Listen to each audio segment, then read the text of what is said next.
Bismillahirrahmanirrahim. Assalamualaikum warahmatullahi wabarakatuh. Perkenalkan, nama saya Idris. Perkenankan pada hari ini izinkan kami kelompok 5 menyampaikan sedikit materi yang diberikan oleh Bapak Agus dari mata kuliah Otomasi Industri. Materinya tentang sensor, dan yang pertama nanti akan menjelaskan sedikit tentang sensor yaitu Saudara Ari. Silakan Ari. Terima kasih atas waktunya. Materi yang pertama, apa sih itu sensor? Sensor adalah perangkat yang menerima dan mengukur input fisik dari lingkungannya dan mengubahnya menjadi data yang dapat diinterpretasikan oleh manusia atau mesin. Sebagian besar sensor bersifat elektronika, yaitu datanya diubah menjadi data elektronik. Tetapi ada pula yang lebih sederhana seperti termometer raksa atau termometer kaca. Jadi, sensor bekerja tidak berdasarkan perintah atau instruksi dari sistem atau manusia, melainkan karena menerima trigger atau pemicu dari luar. Sensor yang baik mempunyai prinsip sebagai berikut. Yang pertama, sensitif terhadap elemen yang diukur. Yang kedua, tidak sensitif terhadap elemen lain selain elemen yang diukur. Yang ketiga, tidak mengubah kondisi elemen yang diukur. Slide selanjutnya akan dijelaskan oleh teman saya. Baik, terima kasih atas waktunya. Selanjutnya akan dijelaskan oleh saya sendiri. Di sini saya akan menjelaskan dari sensor analog dan sensor digital. Sesuai dengan namanya, sensor analog mengeluarkan sinyal secara berkelanjutan sebagai output dari pembacaannya. Biasanya, sensor analog akan menghasilkan output yang mengikuti pembacaan secara terus-menerus, sehingga dapat dimanfaatkan untuk pemantauan parameter secara langsung.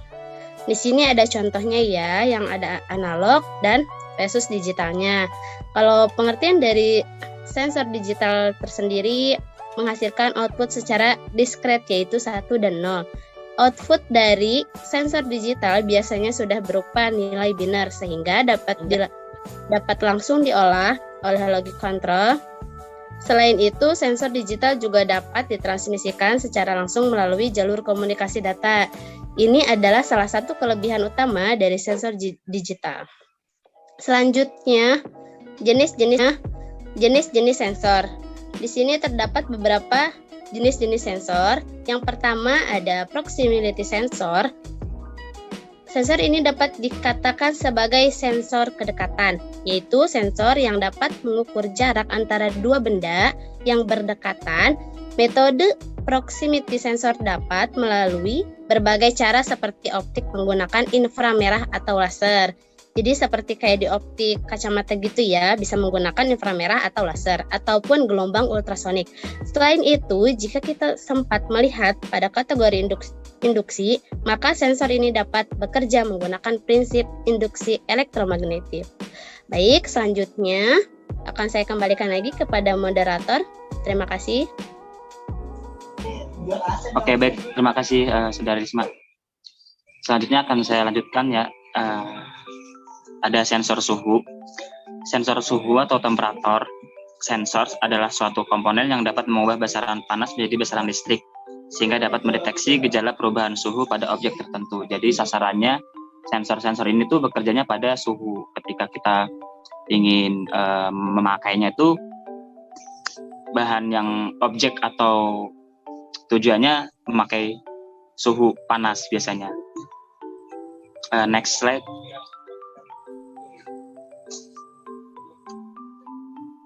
Kemudian yang selanjutnya ada sensor ultrasonik. Sensor ultrasonik merupakan sensor yang bekerja berdasarkan prinsip pantulan dari gelombang suara dan digunakan untuk mendeteksi keberadaan suatu objek tertentu. Nah, objek itu tuh yang ada di daerah di atas gelombang suara dari 40 kHz hingga 400 kHz. Selanjutnya akan dilanjutkan oleh teman saya. Baik, saya akan melanjutkan, yaitu sensor radiasi. Sensor radiasi adalah perangkat elektronik yang mendekati keberadaan partikel alfa, beta, ataupun gamma, dan memberikan sinyal ke penghitung dan perangkat tampilan. Spesifikasinya utama mencakup jenis sensor dan energi minimum dan maksimum yang dapat dideteksi. Sensor ini sangat penting untuk orang yang bekerja di lingkungan yang banyak radioaktif, sehingga penting untuk keselamatan jiwa. Selanjutnya adalah sensor cahaya. Sensor cahaya sendiri adalah sebuah alat atau komponen yang berfungsi untuk mengubah energi cahaya, baik cahaya tampak atau infrared, menjadi energi listrik. Cara kerja dari sensor cahaya ini adalah mengubah energi dari cahaya foton menjadi listrik, yaitu elektron, di mana tergantung besar kecilnya intensitas cahaya yang diterima oleh penampang sensor itu sendiri. Biasanya satu foton dapat membangkitkan satu elektron.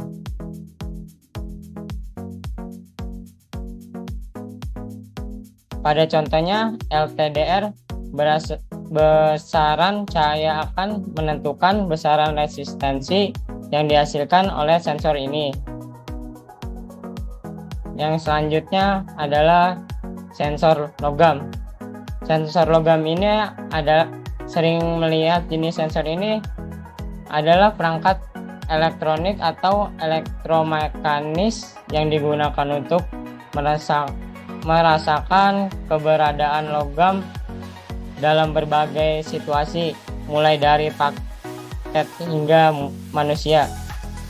Detektor logam ini dapat bersifat permanen atau portable dan mengandalkan sejumlah teknologi sensor dengan elektromagnetik yang populer.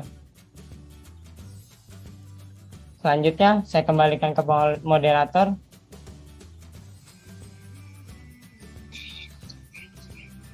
Baik, selanjutnya akan disampaikan oleh Mas Panji.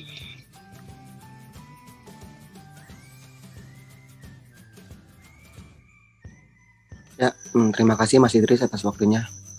Nah, di sini saya akan menjelaskan tentang faktor penting dalam penerapan sensor ya.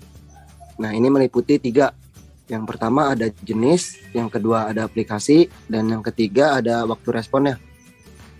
Nah, setiap dari 3 jenis ini, 3 faktor penting ini, nah dia itu akan menentukan kualitas dan implementasi dari sensor yang digunakan dalam berbagai sistem yang kita gunakan.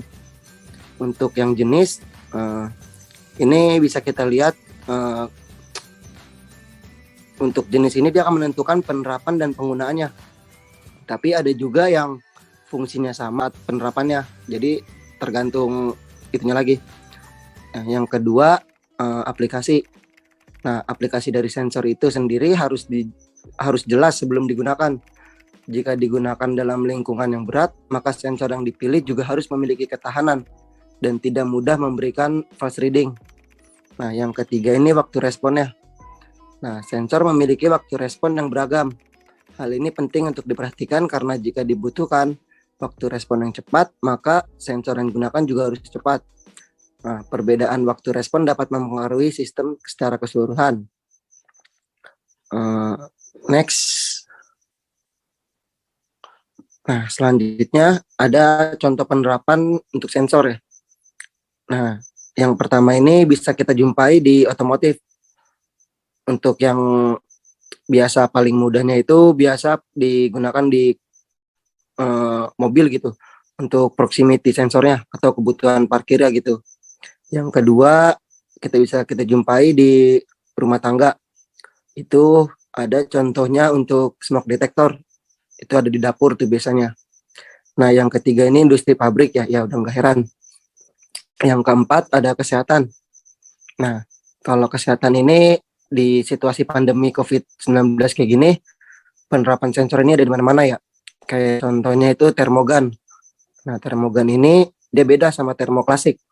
Nah, kalau termogan ini dia bisa mendeteksi suhu tanpa bersentuhan langsung gitu. Ya, sekian penjelasan dari saya. Saya kembalikan ke moderator. Baik, terima kasih teman-teman atas waktunya dan presentasinya. Mungkin segitu dari materi dari kelompok 5. Buat Pak Agus, terima kasih sebagai dosen pengampu dari mata kuliah Otomasi Industri. Mungkin bisa saya akhiri untuk presentasi pada materi ini. Wassalamualaikum warahmatullahi wabarakatuh. Waalaikumsalam warahmatullahi Waalaikumsalam wabarakatuh. warahmatullahi wabarakatuh. Waalaikumsalam warahmatullahi wabarakatuh.